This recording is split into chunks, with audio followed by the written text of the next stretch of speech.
Let's go out to the guest line right now. Welcoming someone who's probably in a good mood these days because his Gators are doing a whole lot better, and he does a great job with the SEC Network on radio and TV, and that, of course, is Chris Doering here with us. Chris, appreciate the time. How you been? Hey, I'm good. Good to be back with you. Thank you for having me. Yeah, appreciate you coming on. So let me start you off with Florida. Earlier in the season, like everybody else, I didn't think it was a matter of if Billy Napier was going to get fired. I thought it was just going to be when. A few weeks ago, the AD comes out. Billy's our guy. Billy's our coach. And then they've had two big victories, taking down not only LSU, but the big one this past weekend up against Ole Miss. Just how about what Billy Napier has been able to do to kind of salvage his image towards the end of the season? Well, it's funny. You mentioned that announcement from Scott Strickland, and you talked about the two wins that followed that announcement, but you left out the big loss at Texas. Immediately a couple days later, they're showing Scott Strickland on the sideline, making memes on the internet, making fun of him. And now he looks like the smartest man in the room because you have momentum that you haven't had in the football program in a long time. You have a core group of young players that are attracting all sorts of recruits that are now flipping and giving their commitment going forward. This Florida coaching staff has done a great job in the transfer portal the last couple of years and evaluating guys like Ricky Pearsall, Graham Mertz this past year with Jim Dike and Elijah Badger. So things all of a sudden look incredibly promising. And back in September, I was in the offseason, I thought Florida was going to be a 7-8 win team. And then after losses to Miami and Texas A&M, with the style of losing, with the manhandling of Florida by both of those teams, I thought Florida would be lucky to get to 4 wins. Here we are now, in fact, with a chance to get to 7 regular season wins and maybe even an 8th bowl win. I've never seen anything like it, Zach. It's the most remarkable turnaround that I've ever seen. And I honestly believe that Billy Napier deserves to have some sort of consideration for SEC Coach of the Year, given what he's gone through, given how he's been able to hold this team together, and now how they're playing their best football at the end of the season. Who do you think, though, is the SEC Coach of the Year right now? Billy Napier. Oh, so you think it should be Billy Napier, not just consideration, he should win it. I put that out there today on our show. I had him number 1 on my list, Alyssa Lang, and I disagreed a little bit on that. At number 2, I have Clark Lee. At number 3, I have Shane Beamer. At number 4, I have Kirby Smart. And at number 5, I have Steve Sarkisian. So, it's a much more competitive Coach of the Year situation than I thought it would be. And every single year, it has a different criteria for who's deserving of that. A lot of it has to do with what the preseason expectations were. Obviously, Clark Lee and Vanderbilt have exceeded that 2.5 win total that Vegas set for them in the offseason. But look at Florida. They have one of the toughest schedules in the history of college football. They were supposed to win 4.5 games, and here they are again, about to win 7, maybe 8 with the bowl game. And they had to go through some coach that probably he himself, you mentioned everybody thought he was gone. I would probably believe that he too thought he was gone at some point in time and was waiting for the hammer to drop, but he kept the team together in a day and age where the transfer portal has guys 1 foot in, 1 foot out already. This is unprecedented for what he's been able to do, from turning weaknesses on the line of scrimmage into strengths with the way they run the football, with the way they penetrate up front defensively. It is a remarkable turnaround and one that Florida fans hope is a springboard into the playoff in 2025. Yes. So how likely do you think it is that this is not just a good back-to-back game kind of stretch here, and they could actually use this momentum? Lagway's a heck of a quarterback. He's going to be really good. But some people may look at this and go, all right, nice 2 victories, good story, but once people are out on you, it's tough to get back in for the long haul. Why can this work for the long haul at Florida with Billy Napier? Well, I don't think there's a more important position in all of sports than the quarterback. And you now have a young quarterback that is committed to the University of Florida. He's committed to his coach, Billy Napier. You're seeing what he's able to do on one leg, mind you. I mean, this guy hasn't even been healthy since pulling his hamstring against Georgia. You haven't seen him in the run game, which is a vital part of his overall package when he's healthy. The throwing percentage right now, I mean, he's completing just over probably 50% of his passes in the last couple ball games. He's going to improve, as he gets more familiar with this offense and they work on the mechanics and his footwork. I think, there's a ton of talent that's already here, freshmen and sophomores that are part of the nucleus of this team right now. They're going to attract tremendous attention in the portal. So I don't have any reason to believe it. I understand the skepticism given the way that Florida started the season this year, but I do believe that Florida's making a statement right now about what they are and what they can be going forward. Chris Doering here with us. All right, let's get to Alabama. Let's get to Ole Miss. My takeaway from the Alabama game, man, is there a more frustrating player in college football than Jalen Milroe? There's weeks where you see what he did up against Georgia in the first half, what he did up against LSU. He had a horrible game, though, up against Tennessee, a horrible game up against Oklahoma. And then on Ole Miss, that's one of the more disappointing teams in college football to see what they did and how they manhandled Georgia. And then you lose to Florida, no offense. Man, Jackson Dart really missed some opportunities there. How about Bama? How about Ole Miss?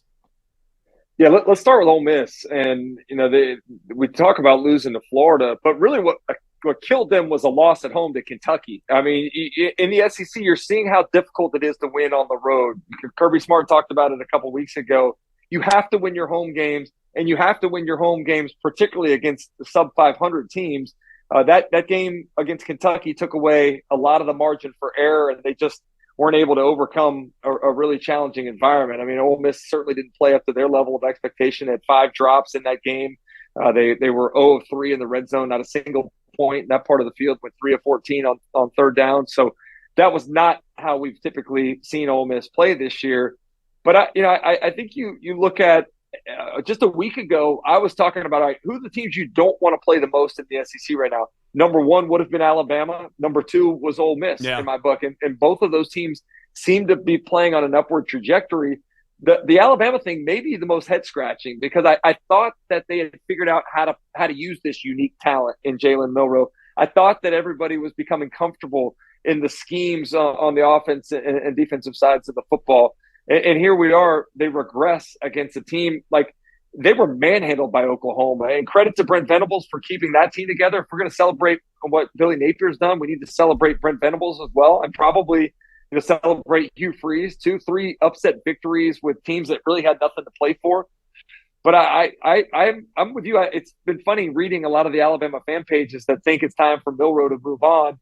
I don't know if that's the case or not.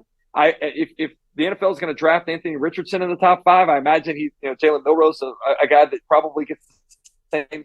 But it'll be interesting to see if they move forward with him next year or he decides to move on to the NFL draft. But this was a team that I've been in and out on as the season's gone on. Again, I thought that they figured it out, but to see them fall short with as much on the line, I think speaks to how difficult it is. The pressure starts to squeeze teams, and you talked about games this weekend.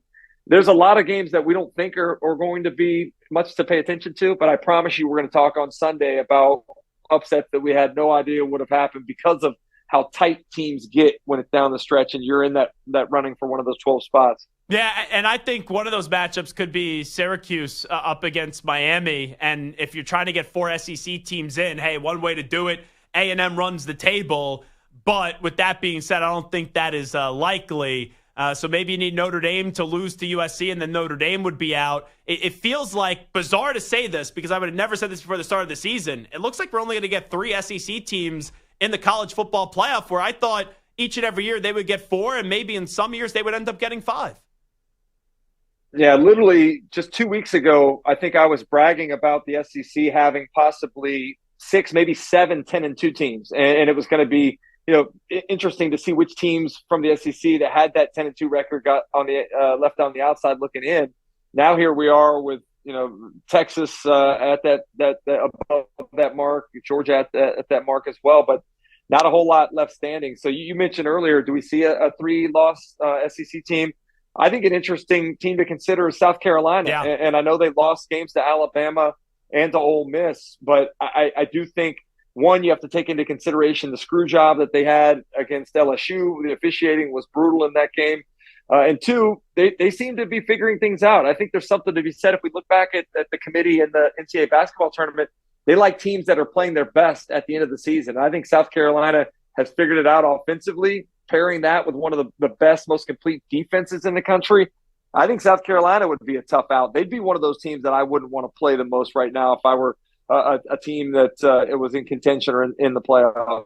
And I do think South Carolina is going to beat Clemson this upcoming weekend. Let me get your thoughts on Texas against Texas A&M. It would be so college football for A&M to lose to Auburn and then beat Texas, but I'll rock and roll with Texas in this one. How do you see this game playing on out? I'm on the other side of that one, man. I think what we've seen is how difficult it is to play on the road in the SEC. What I remember is how crazy that scene was when LSU came to town a couple of weeks ago. And what I know is after, a decade or so of not having this game played, it is the most anticipated game in college football in a long time. And I think the environment is going to be intimidating. I think the matchup for Texas is going to be challenging. I still think that they have some questions on the offensive line, and we know that the strength of Texas A&M's team is the defensive front. You look at the offense, the way that they came out of the locker room after halftime. They went 3 and out, fumble, missed field goal. So it's not like they're clicking on all cylinders, and we certainly don't know the health right now of where Quinn Ewers is. So I think there's a lot of reason to believe that Texas could go on the road and lose this ball game. The good thing for them is that they've given themselves some margin for error that Ole Miss and Alabama did not have. So even if they lose that, presumably they're still going to be in the 12-team field. And then that sets up a matchup in the SEC championship game where it's another must-win game for Texas A&M. I know a lot of people have minimized the importance of the SEC championship, but I want to see teams that it matters to, and I think it'll matter a lot to Georgia, and certainly will matter if Texas A&M makes it there. What's your read on Georgia? The quarterback's been so frustrating. I know he put it together 2 weeks ago, which was good to finally see in Carson Beck. But when I look at Georgia, heck, if you put a gun to my head and said 3 teams to win the national championship this year, I would say Oregon, I would say Georgia, and I would say Ohio State. But give me your read with the ups and downs that we've seen from Georgia this year. I would agree with you. I'm a little skeptical of Ohio State still, although the defense was impressive against Indiana on Saturday. I believe in Oregon, and I believe in Georgia because of their coach and their experience playing in big ball games. I think this is one of the more incomplete Georgia teams that they've had in a while. The receiver position is one that's been largely disappointing between their inability to separate and not catching the football very consistently. Interesting news that Colby Young is back, practicing, and we'll see, when some of those charges get cleared up and if he's able to return. But I think they've improved in terms of the way they're playing in the secondary. And you mentioned Carson Beck was frustrating. He was frustrating, but it was because everybody else wasn't doing their job. They haven't run the ball like a typical Georgia team has. The offensive line hasn't protected him very well. I think he was trying to do too much. He seems to be back in a good rhythm. The receivers and tight ends seem to be catching the ball a little bit better now. I said this a couple weeks ago after they lost it in Oxford to Ole Miss. If Kirby Smart can take this team to the playoff or even a national championship, I think it's his best coaching job that he's had since being in Athens, and I think he definitely deserves Coach of the Year consideration at that point. Yeah, they clearly miss McConkey and then also Brock Bowers, and I can understand why you would miss those players. You just expected always the Georgia factory just keep out pumping out studs, but that offense at times this year, so many turnovers that we have seen, and you're right on the run game part. They just haven't been able to run the ball effectively this year. All righty, last thing I'll ask you, Heisman Trophy. Do you think it's Travis Hunter's to lose at this point, or do you believe it's going to go to Ashton Genty? Let's do this. Yeah, it's funny you mentioned those two guys. Like, normally we're talking about a guy from the SEC. Is Dylan Sampson maybe the best Heisman candidate from the conference, which is crazy to think about? Not a single quarterback and very limited other guys that we would even talk about being in that mix. But I do think it's Travis Hunter's to lose. I mean, what do Heisman voters love? They love unique players, guys that can do what we've seen with Charles Woodson and his kick returning ability, in addition to playing in the secondary and some offensive snaps. So I think Travis Hunter showing what he can do on both sides of the ball. Just the conditioning alone that it takes to play the number of snaps that he plays and do it at such a high level is amazing. So I think it's Travis Hunter's award at this point. Let me just touch on what you said about Tennessee real quickly. How dangerous – they're going to be in the playoff. How dangerous are they? Because I've been really impressed with their defense, but kind of like what we've seen out of Ole Miss and Alabama, their offense at times has been hit or miss this year in some of these games. Is Tennessee now one of those dangerous teams like how we looked at Alabama and Ole Miss a few weeks ago? Honestly, in the preseason, I was down there for Tennessee's pro day. I had a chance to watch their first scrimmage of the spring, and I was really impressed with what I saw. Based upon that, and the way that Nico played in the final game in the bowl last year, I had Tennessee going 10-2. I think they're a team that could be on big-time upset alert that we talked about, upsets we don't see coming. It's going to be a tough – this is not your typical trip to Nashville to play Vanderbilt for Tennessee. If they can survive that, they'll be at that 10-2 number. They don't have to go to the SEC championship game. They'll be in a playoff. The things that we've known about Tennessee are they play tremendous defense. They can rush the passer. They can penetrate, stop the run. They can run the football. And I think we lost. Passing game has just been elusive. Did we lose? I'm sorry. No, we got you, Chris. You're good. You're back. We got you. To throw the football down the field and be able to hit some of those explosive pass plays that we've known from Josh Heupel's offenses in the past. So it's frustrating. You've seen it at moments. Maybe he's figured it out. He threw 4 touchdowns and no interceptions on Saturday against UTEP, but still some questions as they are a bit incomplete. But is there really any team that you think as being head and shoulders above everybody else? I think they all have flaws, and I think that's a reflection of what we've seen from the transfer portal distributing players across to other teams and not having the depth of talent that the traditional powerhouses have had. Yeah, no doubt about it. He's Chris Doering. Chris, appreciate the time and the insight today. Thank you. Thanks for having me, man. Take care.